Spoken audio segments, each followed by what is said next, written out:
into the ring if you're ready to care. Oh, let's talk power, let's talk speed. Hosted by the one and only WETOODEEP. Turn it up loud, feel the power in your seed. This is slapping me, yes, slap. What is up, everybody? It is your boy WETOODEEP, and we are back with another episode of the Slapping Me Wrestling podcast. We got a good one for you, as always. Like, share, subscribe. If you're listening to the audio, click follow or subscribe, whatever the option is, and leave us a comment. I know on Spotify you have the option to leave comments. Leave us a 5-star rating if you enjoy the show. And if you're on YouTube, leave us a comment in the comment section. That puts us in the algorithm. Just a simple hey, or rate the show. You know, tell me what you think of what we talk about. I try to do my best to respond to all comments left on YouTube. And so with that, and also the most important, join the Real Wrestling Community Discord. Link is in the description of this episode. As with every episode, all of our affiliate links and the Discord link is in the description. Let's get into tonight's episode. We're going to open up with our opening thoughts of the night. And that is WWE. If you've noticed over the last 2.5-ish months, right? Let's go at the beginning of May, post WrestleMania, right? Or let's start at Mania, right? April 20th, WrestleMania Night 2, right? So that weekend, you have 3 shows. You have Stand and Deliver, 2 nights of WrestleMania, right? So there's 3. The week prior to that, just for record's sake, because this is going to come up in this segment, AEW, I believe, was the week before that when they ran AEW Dynasty, sometime in that time period, right? So at this point in the month, since April started, you've had 4 PLE level type events, right? Between the 2 mainstream companies, right? And I'll bring this up for a reason when we get, right? Well, then you get into May, 2 weeks post WrestleMania, you have Backlash. Then you have 2 weeks after Backlash, Saturday night's main event. You have the same weekend, you have Battleground from NXT, and you have Double or Nothing. So now we're up to 8 events between April and May.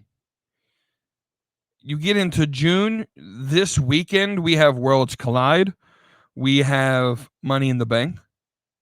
By the way, those Friday will be the prediction shows for both of those events. Right, so now we're at 10 between April 20th and June 7th. And 3 weeks after, then you have Clash of Champions. So now we're at 11. In July, if we're going through June into the first half of July, you then have All In, AEW All In. You then have another Saturday night's main event. You have Great American Bash, and you have the all-women's pay-per-view Evolution. From April 20th to July 12th, there would have been 15 premier live event pay-per-view-esque type shows. My argument, my opening thought to this is that is way too many. That's almost 4 per month. That's almost 1 a week. And in what WWE, and WWE's the major culprit in doing this, what this does is it oversaturates the market of wrestling, right? There's too many premium shows. And what does this do? Well, it leaves us where we are in the wrestling world right now. We haven't even brought in anything from TNA. TNA's run several events, in this time frame as well. What you do is you oversaturate the market, and so everything feels less important. You can't call it a premium live event when it happens almost every week, if not every other week, because it's not premium at that point. Now, we're going to have a segment when we go over the news, is why I think they're running their schedule this way. In a minute. But them running an event every 2 to 3 weeks that would be classified as some sort of TV special, premium live event, is oversaturating the market. Now, I'm going to give you an example as to why this is a negative thing. Because a lot of people are like, well, if you're a wrestling fan, the more wrestling you get, the better, right? No. Because, and this is actually a question B Master asked that we'll cover again. I don't necessarily just like wrestling for the sake of wrestling, right? I like wrestling that has a purpose and a meaning and a storyline to it. And what you do when you only have 2 weeks in between shows, it's very hard to build anything of importance. And so Money in the Bank, I've jokingly named in the Discord Money in the Boredom, because the show was boring. Monday Night Raw, you want my raw thoughts, because there's not a lot of thoughts for me to give. I'm glad they did Stephanie Vacquer's qualifier early in the show, because after that, I tuned out. After that, I tuned out. The show was better than last week, but that's a very low bar to go and to clear. The show was still boring. There's nothing being progressed in the story. Again, I believe I know the reason why this is. I love storytelling, right? I love character development. I love building new characters, new talent, running stories that make sense, that progress from a week to week basis. I'm going to be honest with you guys. If I ran WWE, there would be 4 PLEs a year. You would have Rumble, Mania, Survivor Series, and SummerSlam, right? I've always said that your premium live events are your season finales, right? And so I would run this similar to how Tony, you know what made AEW very unique? Running 4 PLEs or pay-per-views per year. And I think they've only gone up to like 6, so it's still okay with what AEW is doing.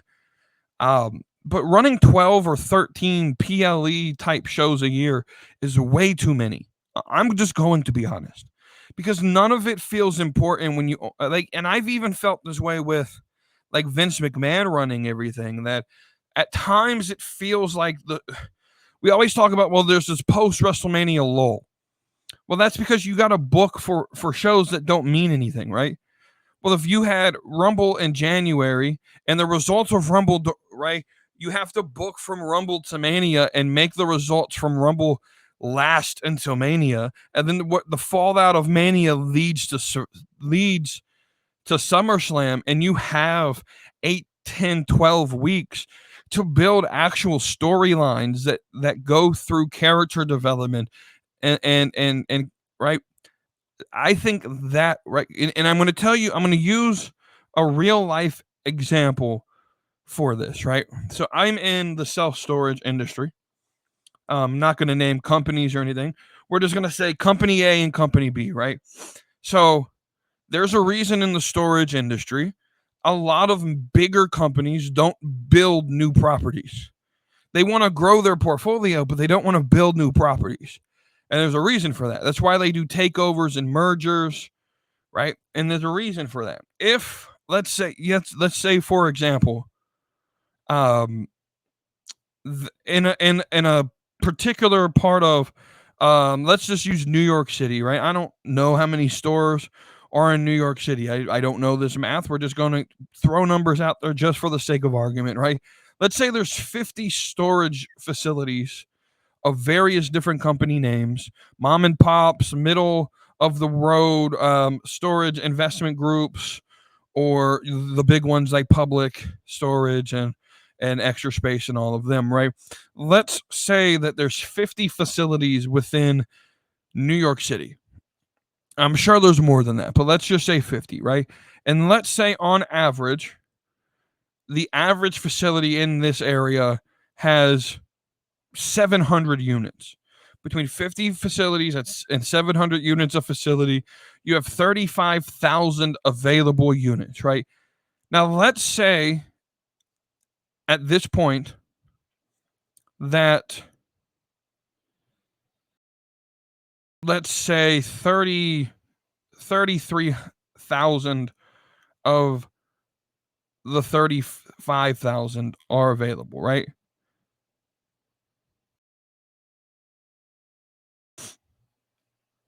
Doing this math, right? That's 94% occupancy in New York City, right? Now, this is very important because once you get to 94% occupancy, that's actually very good for a city, especially as big as New York. Again, these are just fake numbers that I'm making up off the top of my head to prove a point, right?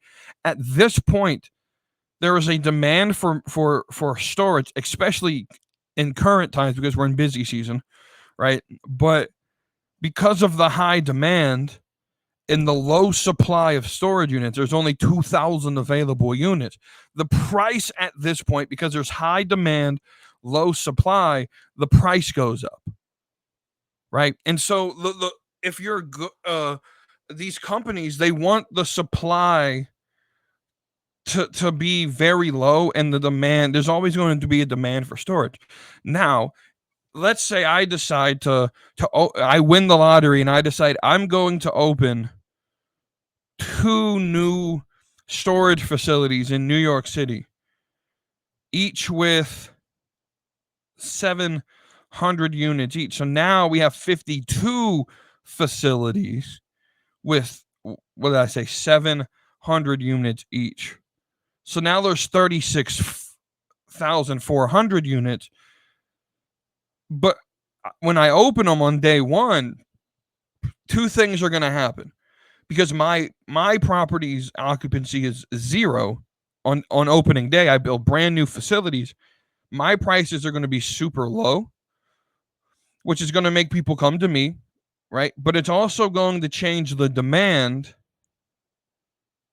in the area. So instead of being 94% occupied, now they're only 90% occupied, right? And so now there's, instead of 2,000 available units, now there's 3,400. And it may not make the biggest difference in the price, but I can promise you that 4% difference it could be a difference in hundreds of dollars per unit, right, at your facility. And so for these, especially for these major companies, they don't like building new properties because it dilutes the market, and right, and it takes interest away from their company, right? And so I would rather go buy a property that already has an occupancy, so I don't have to do the work and spend the money to get people into my property, and I can make right, that there's a whole business side to it, as right. But from a demographic and a market concept, running 2 shows a week, or excuse me, running a show every 2 weeks for 3-4 months straight is absolutely asinine. It dilutes the market, the interest for the property, right? The interest of the product starts to go down, and quality, right? And so when you overdo the market, right, prices start to go down, interest in your company starts to go down.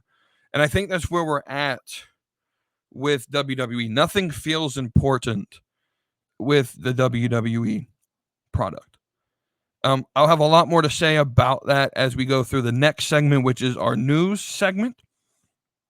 2 quick segments, or 2 little news tidbits, and then we got 2 very important ones that we'll save for last. So the first one is Mariah May appears to have been removed from the AEW website and appears that she will be showing up in WWE. I have a question in the Discord from B-Master on Mariah May, so I'm not going to say a lot about this till we get there. And so and this is just news since last Friday. I know like this makes a lot of sense for the booking of NXT if we think about it. And again, I will talk more about Mariah May when we get to the questions from the Discord. Jonathan Coachman, also known as Coach, former announcer, former backstage talent.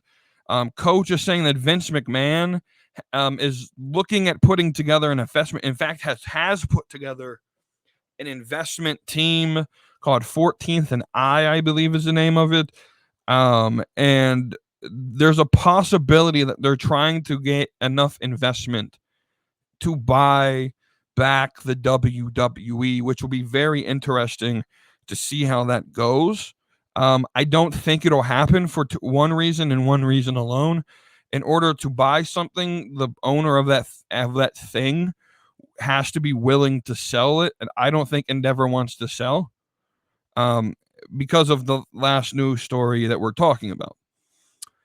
But let's get to probably the biggest one, and that is that Carlito, Valhalla, and R Truth's contracts will be expiring soon and will not be removed. And everyone is really, really, really upset with the fact that R Truth will not be around in WWE any longer. And so I do have some things to say about that, right?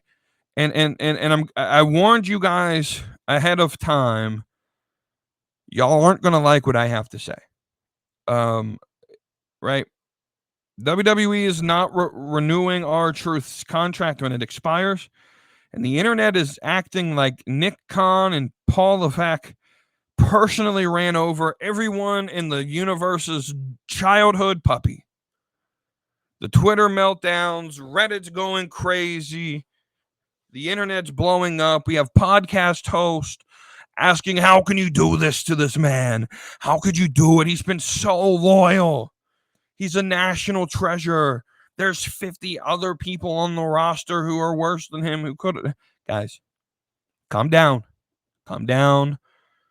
Do you need a little bit of cheese for that wine? He's a national treasure. He's a comedy genius. Look, we all get the same. Look, break this down. We're going to break this down, right? In the most simplest, honest way that I can. Just like I said at the last set of releases, because these aren't releases, and we'll talk about the difference. But just like I said at the last round of releases, this is just how business works, y'all. Period. That's all this is. This is business. Right? We're not out here talking about WWE just throwing R Truth out on the street in the middle of winter or without like they're not doing R Truth wrong here, right? They're not publicly humiliating him. They're not future endeavoring him in the middle of some big push or firing him the week of his birthday. No, they're just sitting here and letting his contract renew or expire without renewal. That's it. Guess what? That's how business works. Every single one of these WWE performers are independent contractors. They are not employees.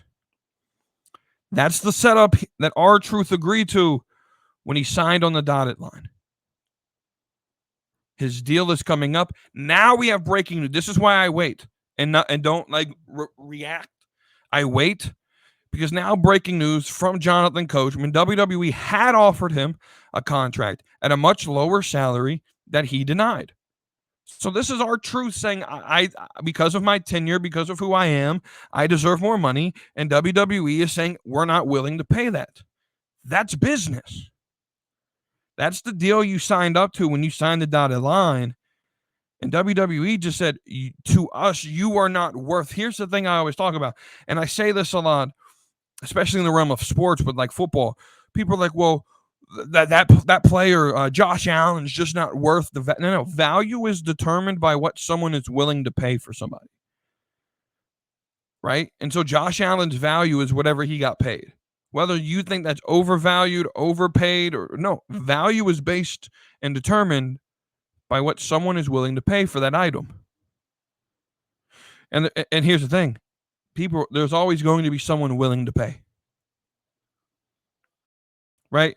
Before everyone starts foaming at the mouth talking about loyalty. Oh, R Truth has been so loyal to this company. Yeah, guess what? He has been. But welcome to the dirty world of business. R Truth has been a WWE lifer, feels like, since the Attitude Era, give or take the TNA run.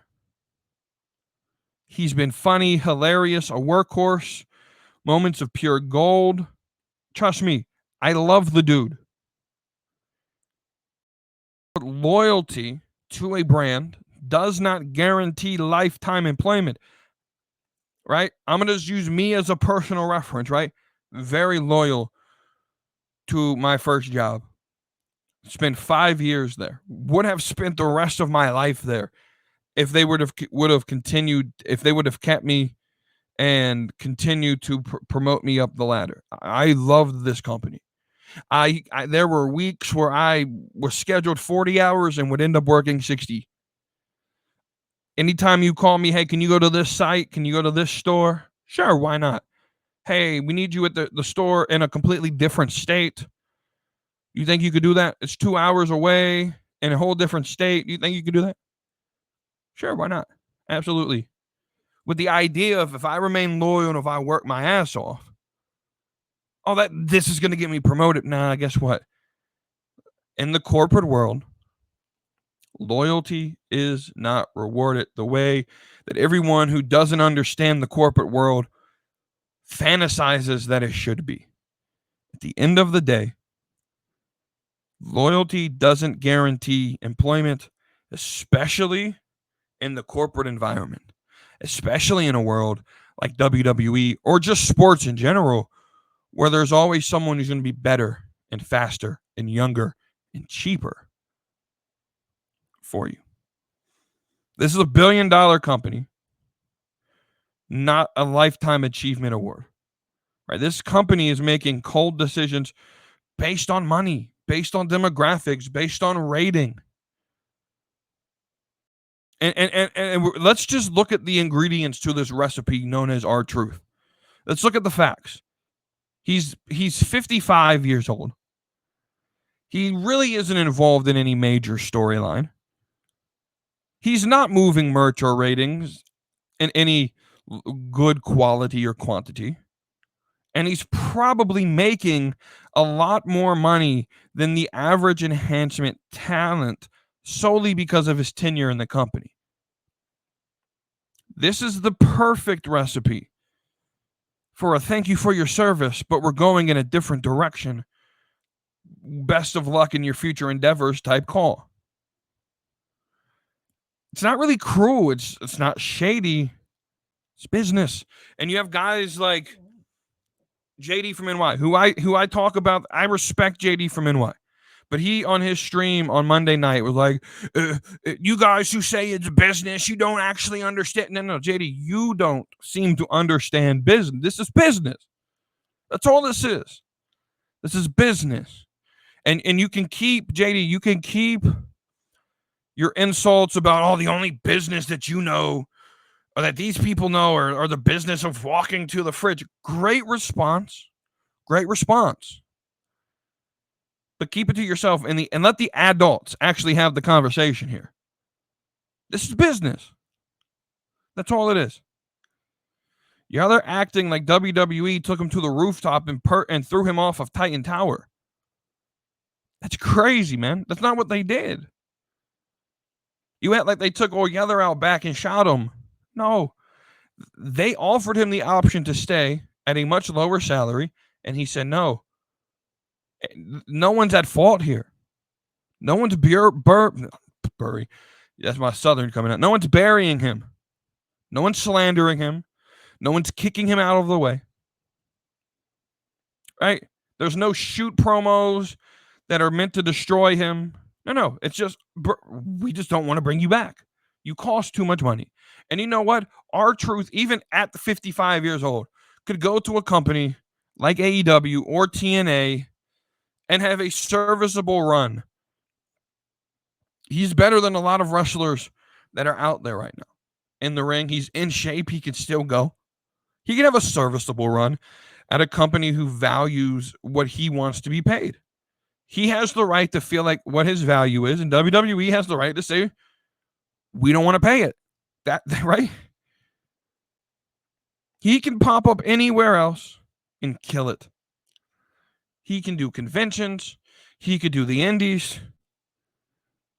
You don't think that Tony Khan would not pay a fortune to get him on Collision?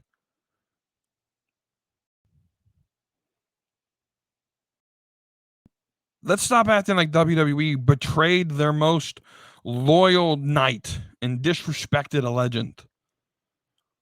Let's call this what this actually is.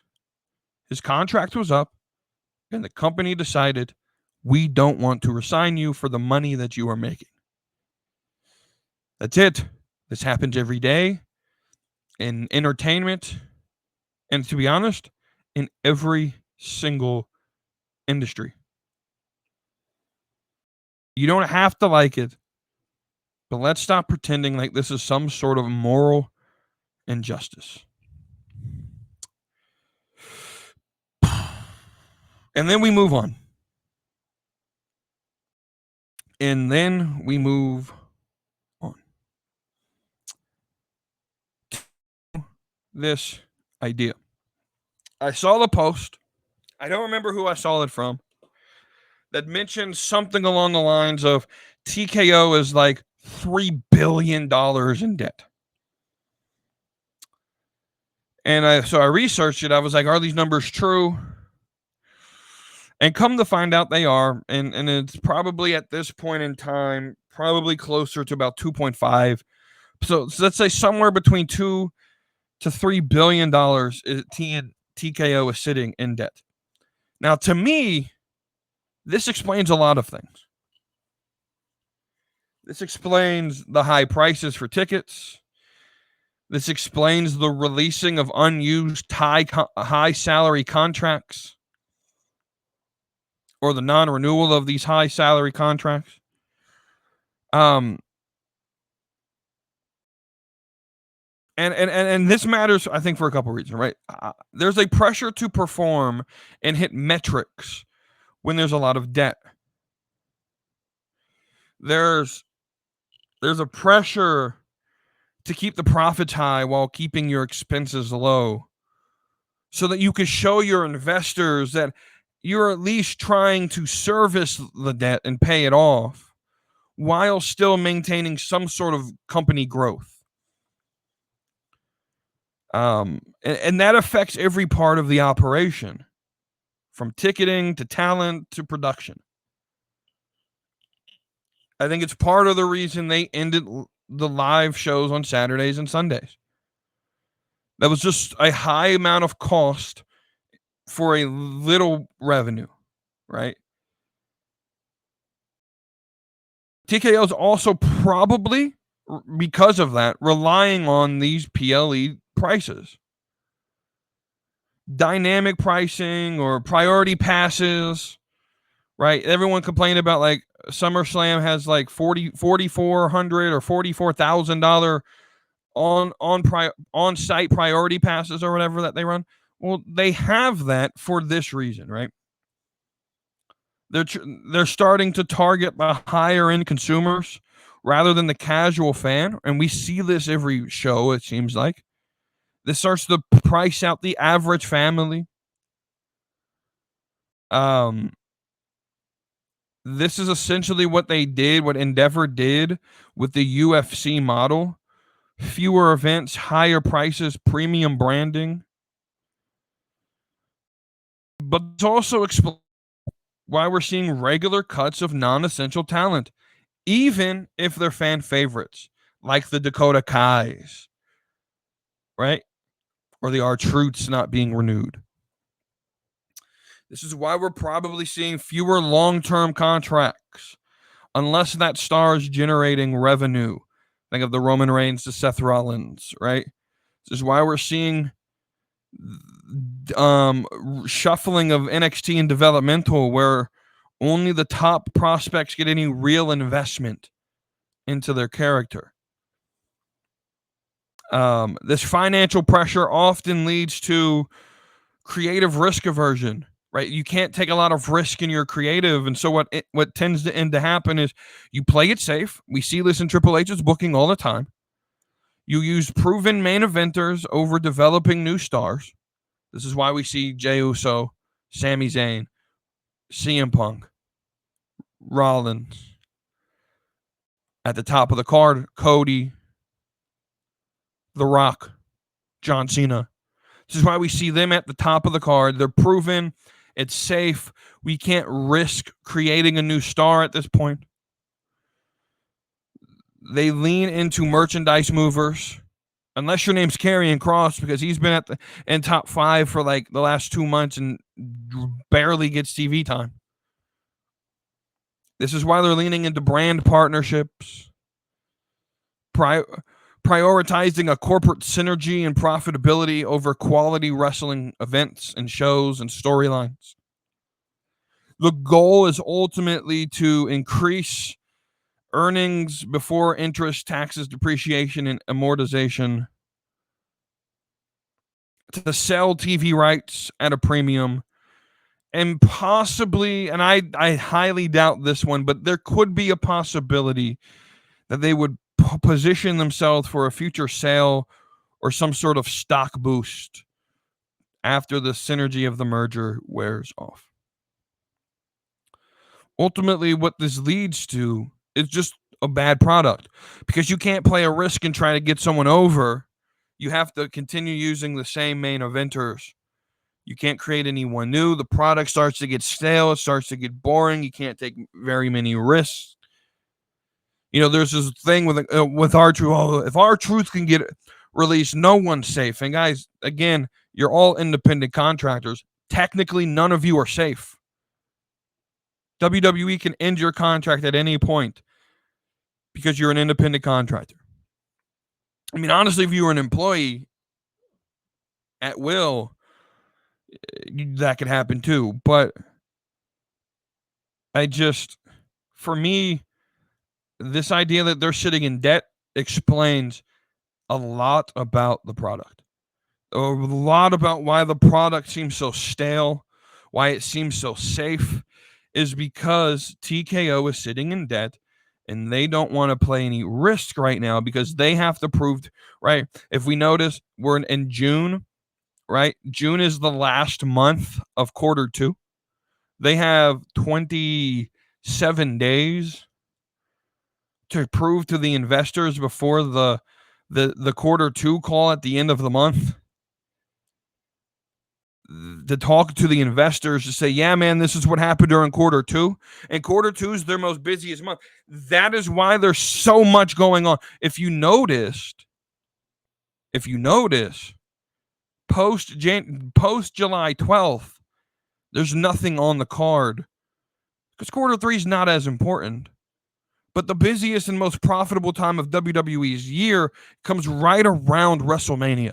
And so they've put all of these shows right around WrestleMania, right? So that they can make a lot of money in quarter 2, which ends in 27 days. It ends about 2 days after Clash of Champions. Quarter 2 ends, right? In Saudi. And so they could then go into July and have their quarter 2 call about, and look at all of these record gates, and we're doing good business wise. Meanwhile, the product's suffering. Fans are sort of zoning out. Not really a big fan of Jey Uso, right? And so this explains a lot. There's a lot of debt here, and you got to prove to your investors we're doing what we can to try to remove the debt, right? All right. I don't have a lot of raw thoughts. I watched the whole show for the most part. I thought it was very boring. I do. I thought nothing really progressed, in my opinion, um, towards any legitimate storyline. We're still sort of I don't know what we're doing with Punk and Breaker and Seth Rollins faction and all of this seems still a little bit confusing to me. Like there's still no name for the group. We kind of got a reason why they're together and why Bronson Reed's part of it and why Braun Breaker's a part of it, but we don't really have a name for the group, and we don't really see a lot of development of the faction itself in the story. I think a lot of it is because that title picture, the title is what Seth is going after, and it's kind of convoluted because Jey Uso, instead of fighting Gunther on Saturday, he's tied up in a worthless tag team match. Again, because that is what would get people, I guess, to pay attention. You put your big names in one match. We'll do predictions on Friday. I don't know, man.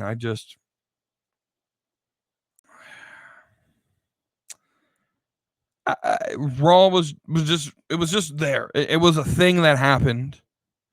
The highlight of the night was Stephanie Vaquer, but that was going to be the highlight no matter what. I knew immediately when she got a promo package prior to her match that she was winning, and I'm pretty certain, just sort of spoiler alert, I'm pretty certain this is my long-term pick. I know a lot of people are picking Naomi or Roxanne.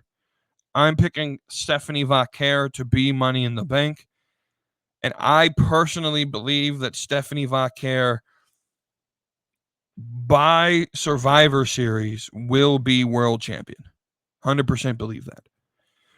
I think she's the future of this company. They know what she has. She's the next Rhea Ripley of this division in terms of internet likability and profitability and marketability. She's there, bro. Let me just say, anytime she cuts a promo, I don't need to know a single word that comes out of her mouth.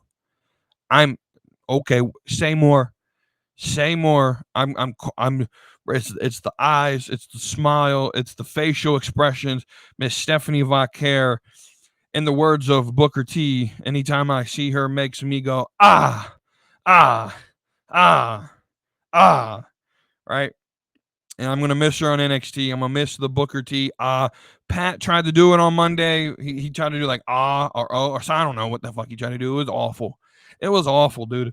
Pat, just stop. You're gonna ruin everything that Booker T put into that character if Pat McAfee tries to copy it. So with that being said, we're going to move into questions from the Discord. And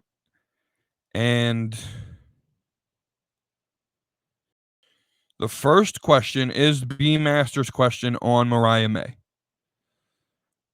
which is, how would you book Mariah May's run in NXT? And I kind of mentioned this last Friday. I think this is very, very, very easy on how to do this. I do. I personally think this is very easy to do. And I mean that July 12th, Atlanta, Georgia.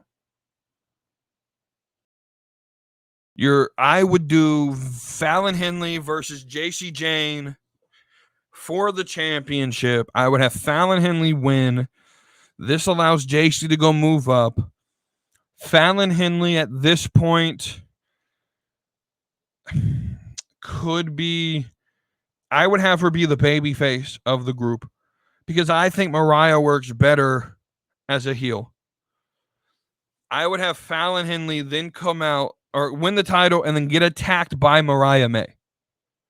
And this sets up Mariah May immediately in the title picture and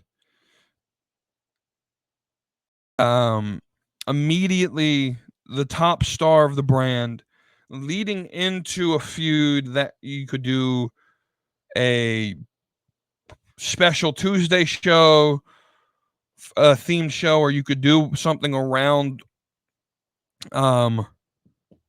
SummerSlam weekend and do something along that line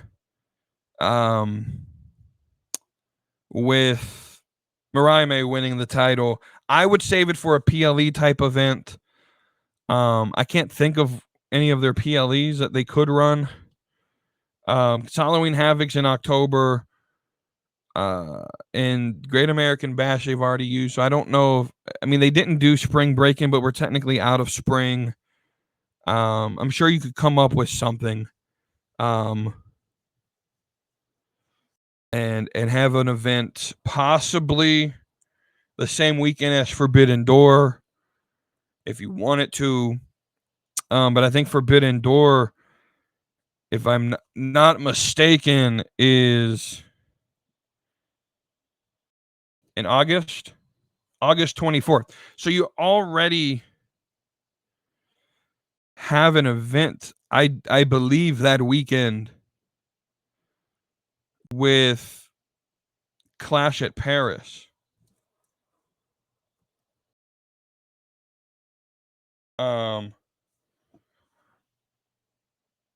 That's the week after. Okay. So Forbidden Doors the weekend before Clash at Paris. I think you could do an NXT event the night of Forbidden Door. Maybe do another type of Worlds Collide event, or something. And it doesn't necessarily have to be overseas. But I think Mariah May around the end of August could be NXT champion. And then I would just have her dominate that division for 6, 8, maybe 12 months. There's not a lot of place on the main roster right now for her. So she may be a mainstay, sort of like the next Roxanne Perez on NXT. And I think that's perfectly fine for her. Get her adjusted into the WWE system. Hopefully at some point she could have someone like a Britt Baker or a Harley Cameron to come join her. Britt Baker would be crazy, a crazy rivalry. Maybe someone like a Jamie Hayter or a Chris Statlander gets tired of the BS down in AEW and jumps as well. She's gonna need that second in command. I don't think it's Jordynne Grace, and I think Jordynne Grace is getting caught up. I think Jada Parker is just sort of like in a lane of her own. She's sort of like an Alexa Bliss. I think Jada could get caught up right now and work on the main roster. Mariah's going to need that person that's like her rival. And Britt Baker works perfectly for me, if I'm being honest. We shall see. Next question. This comes from, or I'm sorry, the Mariah May question, I do believe, is from Kara. I attributed it to the wrong person. That is my apologies. Yeah, I do apologize. That was Kara's question for Mariah May. I read it wrong. She also asked, is it ethical to continue using legends in active storylines despite age or health? Now, when I read the question, I was like, this is a really top-notch level question. This right here is the type of question that I want to discuss on this show. I don't want the surface level, what's your top five feuds of all time. We'll save that for the deep 5 on Fridays. On Tuesday nights, I want y'all to ask me thought-invoking questions, right? And Kara did exactly that, right? And so I wasn't quite certain how I felt at first on this question. And so what I'm going to do is break down what I see as potential pros and potential cons of this idea of using legends. So those who believe it is ethical could say a couple arguments, right? First, it's a respect for the legacy and fan connection. Legends are iconic and beloved. Including them keeps longtime fans engaged and helps newer fans understand the history of the business. Another argument they could use is many legends want to participate. If they are of sound mind and choose to be evolved, we should respect their autonomy and their free agency. I don't necessarily agree with that because what I understand about pro wrestlers is pro wrestlers will always want to participate, even if it's not the best for their long term well being. That's just right. Another argument that's a pro argument: legends boost ratings and merchandise and can help elevate younger talent. And another argument is if they're using non wrestling roles, the health risks are minimal, which I think goes against the prompt itself, if that's the argument used, because the assumption of the prompt is that you're using them in a wrestling capacity, right? And so people who think think it's unethical to continue to use legends bring up health and well-being. Wrestlers like Ric Flair, whose health is fragile, can face serious injury or worse when performing. Promotions might exploit nostalgia at the cost of someone's life for long-term health. I'm going to give an example of this. Ultimately, I do lean on the no. I don't like the term unethical. I mean, we'll discuss that in a minute, but I'm not in favor of using legends. This is one of my reasons. Because Ric Flair, remember when they promoted his last match? Right? SummerSlam, when they were in Nashville, there was a whole show. They promoted it.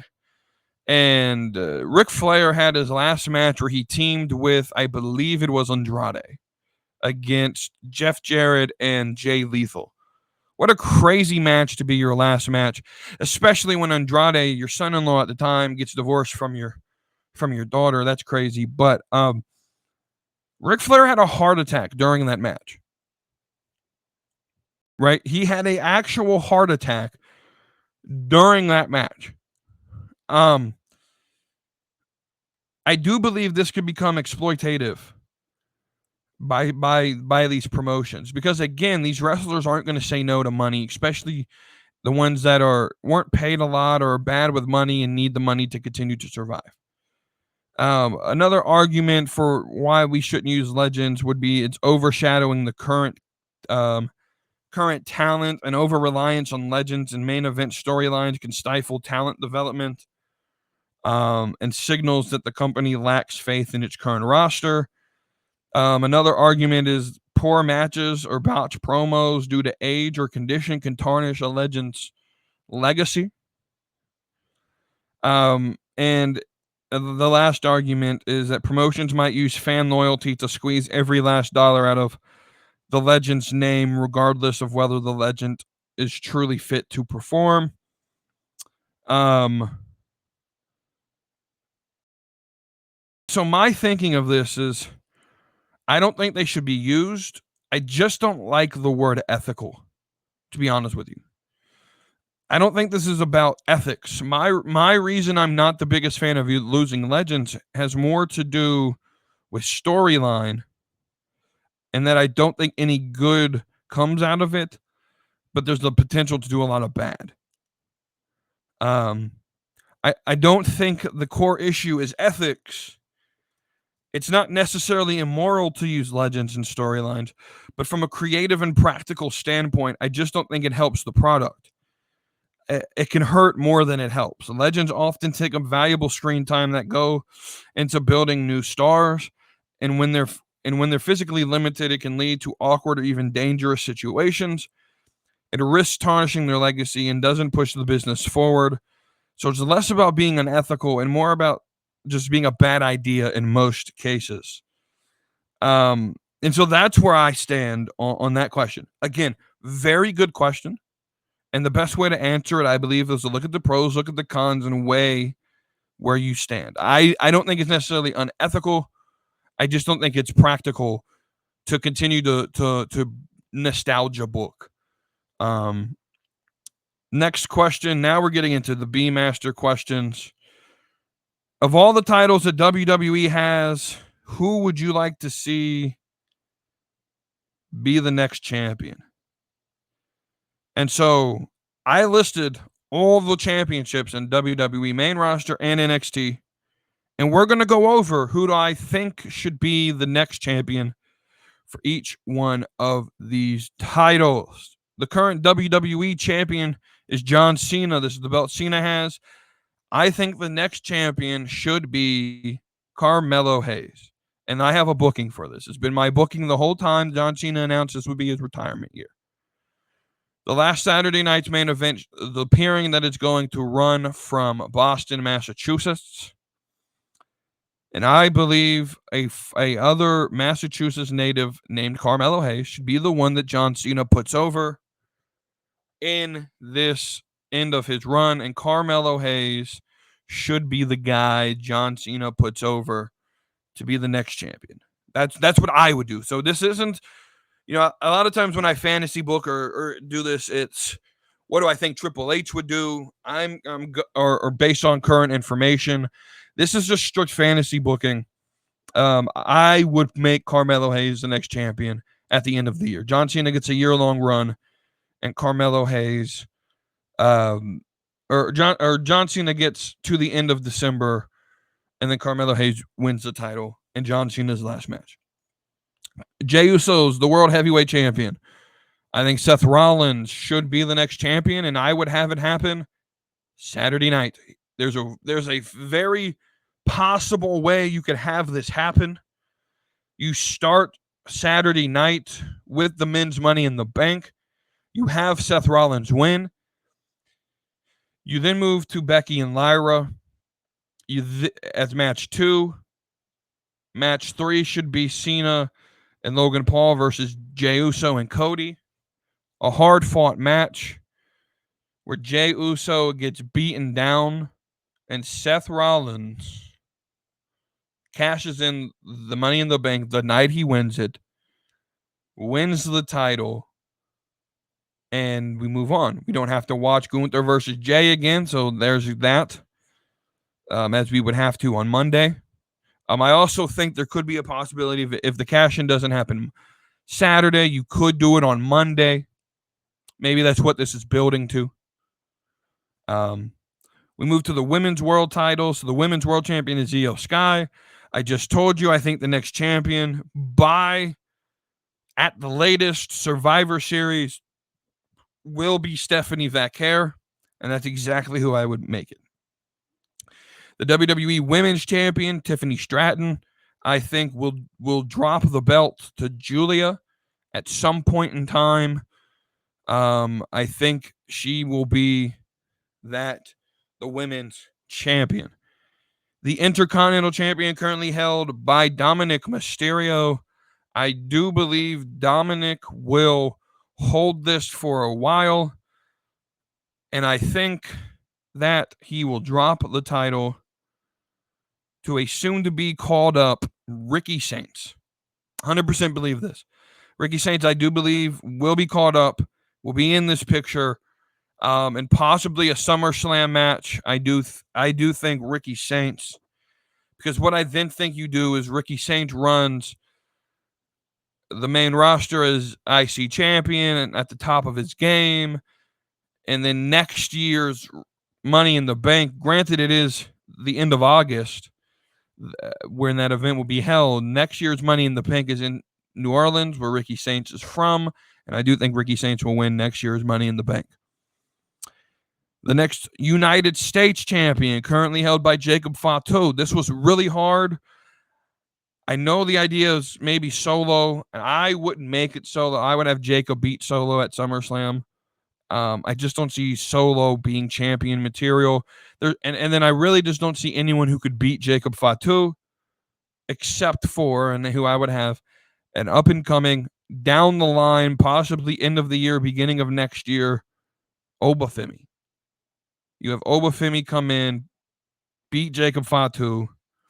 Right, the women's IC champion currently held by Lyra. There's not a lot of women in this division. And so I went with Maxine Dupree. What a crazy change of events. If someone like a Maxine Dupree can beat Lyra, maybe because of a Becky interference. Now, realistically, my prediction is that Becky Lynch is going to win on Saturday, and she will win the title, and then she'll get in a feud with Bayley.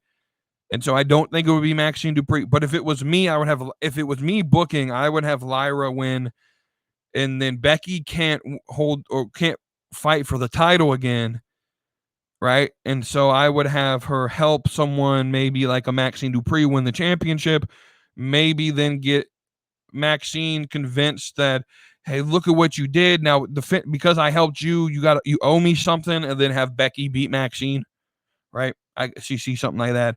Next, women's U.S. champion, guys, I think realistically, it could be BFAB. I would push BFAB to the moon. I know Wavy D's not a big fan of that, but I do think it will be BFAB. Now we're getting to the tag team champions. The world tag teams are currently held by New Day, and the WWE tag teams currently held by the Street Profits. I mentioned this idea a couple weeks ago. I think WWE should merge both of these together. There's not enough good tag teams on the roster to have two separate divisions that are, right? I would merge these two together, and I would have the champions be Fraxium. As the WWE Undisputed Tag Team Champions, I would have it be Fraxium. And then the women's tag, Liv and Raquel. Y'all know how I feel about them. I would immediately take these and Alundra Blaze them, throw them in the trash can, never to be remembered again. Get rid of them. So then we go down to NXT. I think the next NXT champion should be and will be Javon Evans. I still think they could play the David versus Goliath type story, possibly closer to the end of this year, or maybe closer to SummerSlam, as we get there towards the end of August or beginning of August. I just told you what I would do with the women's NXT champion. I would have Fallon Henley be the next one, with the eventual idea, long-term picture of having Mariah May be a long-term champion. Ethan Page, who is going to be defending his North American Championship this Saturday afternoon in Worlds Collide. I do think he retains that championship. That's a spoiler. I think the next North American champion will be Lexis King. And I do believe that. Women's North American, I think it's going to be Zarya. That's the story. There's going to be a split up. Zarya is going to beat Sol Ruka. NXT tag team with Hank and Tank. I think just the way the booking is, and what I would also do just congruently, Out the Mud, OTM, my dude Lucian, and I can't think of the other dude's name off the top of my head, but OTM definitely should be tag team champions next. And then Noam Dar is the Heritage Cup champion, which is the last champion on the roster. And similar to the women's tag, I would just trash it. I don't really see a need for it anymore. Lexis King's kind of ruined the whole idea of British rules, British rounds. And it's also, I think they're going to send that back to NXT Europe when it starts back up again in the future. I think they'll announce that in France when they get there at the end of the month. Or excuse me, at the end of August. At the end of August, when they're in Paris, I do think that they will announce NXT Europe. I do, 100%. So those are all, I think, 15 titles that WWE has. Hope that's a great answer for you, B-Master. And we'll move on to the next question, which is also from him. Last question here. What style of wrestling do you like, and who's your favorite wrestler? I'm not a styles person, personally. Both AJ and the styles of wrestling, not a styles person. That's a joke. I respect AJ Styles. He's not my favorite, but I don't necessarily care what style, right? I'm not the biggest fan of strong style, just preference, but I like a mix of everything. I watch wrestling though for story, and so whatever, like if the action scene is great, but there's no story to it, I don't care about it. And so I don't care if you wrestle strong style, British round style, British catch wrestling, grappling, technical based like Bryan Danielson, more strategic or WWE style like Roman Reigns. And I don't care what way you wrestle. What's the story behind what you're telling me? That's what I care about. As for favorite wrestler, this is the question. I was actually just asked this by my boss a couple weeks ago. We did some redistricting, so I got a new district manager at work, and she came to say hello to all the employees and try to get to know them. And oh, what do you do outside of work? Oh, I watch wrestling. That's practically my life outside of work. And so oh, well, who's your favorite wrestler? And I'll be honest, a lot of these people ask this question without knowing a single name. Like I could say, oh, my favorite wrestler is Goto Yamakabe, which hopefully is not a real name, but who knows? I don't watch Japanese wrestling, and they would have no idea who that person is, right? And so, um, right, and so, but I'm going to answer this question now the way I answered it when my boss asked me it. I actually don't have a favorite. I just kind of, like I said, I just watch to be entertained. And now I have people that I enjoy watching the most. Stephanie Vaquer, Bianca Belair, Dominic Mysterio, Jacob Fatu, not Sami Zayn, not Jey Uso, right? Karrion Kross, I thoroughly enjoy. And so there are people that I like. I just don't play favorites, right? I just try to watch the show, and and I have a good time when the show is good. When the show is bad, it doesn't matter who my favorite is. The show is bad, and that's what I remember. And so I'm not the biggest fan of like picking favorites, right? I have favorite because it's hard for me to label it down to just one, right? And so I have favorites, people that I enjoy watching. And like favorite, even like favorites of all time. Like it's hard for me to pick between Randy Orton and Triple H. It's one of those two. I don't know who, but then we can add Roman Reigns into the picture. We can add Seth Rollins into the picture. We can definitely like I'm being honest with you. This Jey Uso run, the Usos used to be my favorite tag team.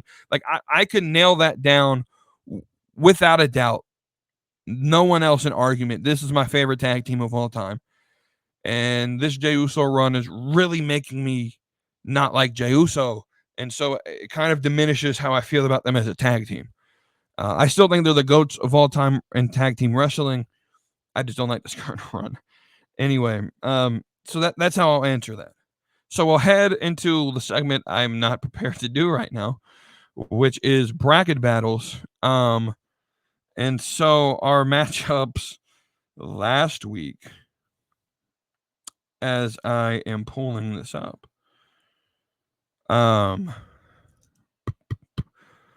I didn't fix the brackets, so I'm a little bit behind.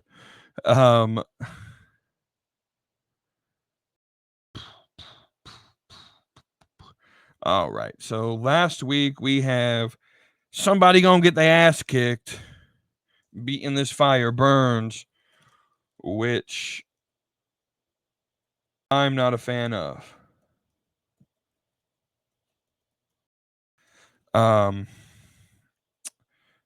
I'll post the updated bracket also in the Discord. We also then had Voices beating Eric Bischoff. I'm back, which I kind of expected to happen, which is great.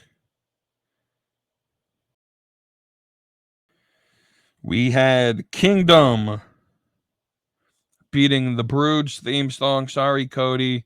I know you voted for Brood, but there is no way in hell that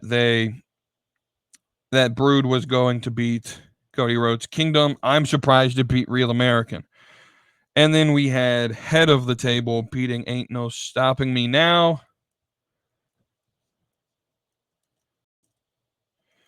Which leads us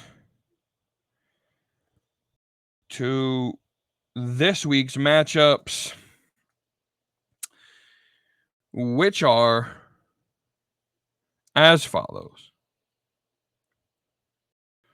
Maybe. I thought I had them pulled up, but who knows with how this computer runs. Oh, good Lord. Here we go, which leads us, we have Thugonomics, John Cena, taking on Let's Light It Up by AJ Lee. We have I Won't Do What You Tell Me, Stone Cold Steve Austin versus Fight Kevin Owens. We have Rest in Peace, Undertaker versus Radio, which is Zack Ryder, which still should not have beaten No One Will Survive by Ciampa, by the way. I'm upset by all of you. And then we have I Walk Alone, Batista versus, you asked me my favorite theme song of all time. Y'all know where I'm voting on this one. What's on? What do you know about Triple H? My time. My time. You know what? Screw copyright claims and all of that. We're going to play it just because I love it so much. Let's play it. My time. You ready for this? 1, 2, is this on? 1, 2, is this on? Yo, Jimmy, hit me with that Triple H. Yo, you let the music keep playing, Mr. Dumb. Yo, tell me whose time it is now. Yeah, just kicking it up here. Sometime, yo, here comes trouble.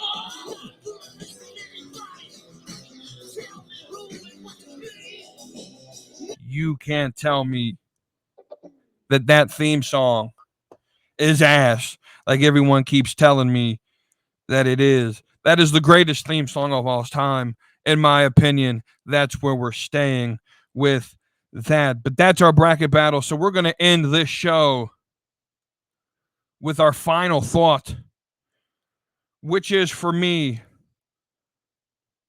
that the start of the downfall of WWE's current booking was Triple H, TKO, The Rock, caving in to the Cody Crybabies at WrestleMania 40. We should have had Roman versus The Rock in Philadelphia.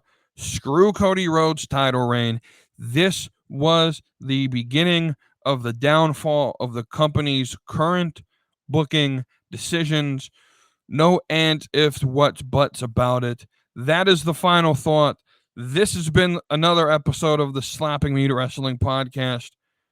I'm WETOODEEP. Don't forget to like, share, subscribe. Join the Real Wrestling Community Discord. Join the discussions. We get during Monday nights. We get a pretty rowdy in these in the group chat watch along. And so if y'all want to just continue to come in, introduce yourselves. We won't bite. Everyone there is nice. And like, share, subscribe. Tell all your friends about us. If you're old school and you don't want to share the link, maybe just mention it by word of mouth. You could always go to slappingmewrestling.com and grab some merchandise. It's probably going to take you 18 years to get it, but you could always try. Eventually, when what I ordered shows up in my front door, I will show you what it looks like. But until I get it, slappingmewrestling.com. Again, that's slappingmewrestling.com. Thank y'all for watching. I'm WETOODEEP. Until next time, y'all keep calm and slap that meat. So hit that subscribe, come along for the ride. AEW, WWE, we're always on side. From fantasy booking to baddies that slay. Slapping meat wrestling every Tuesday.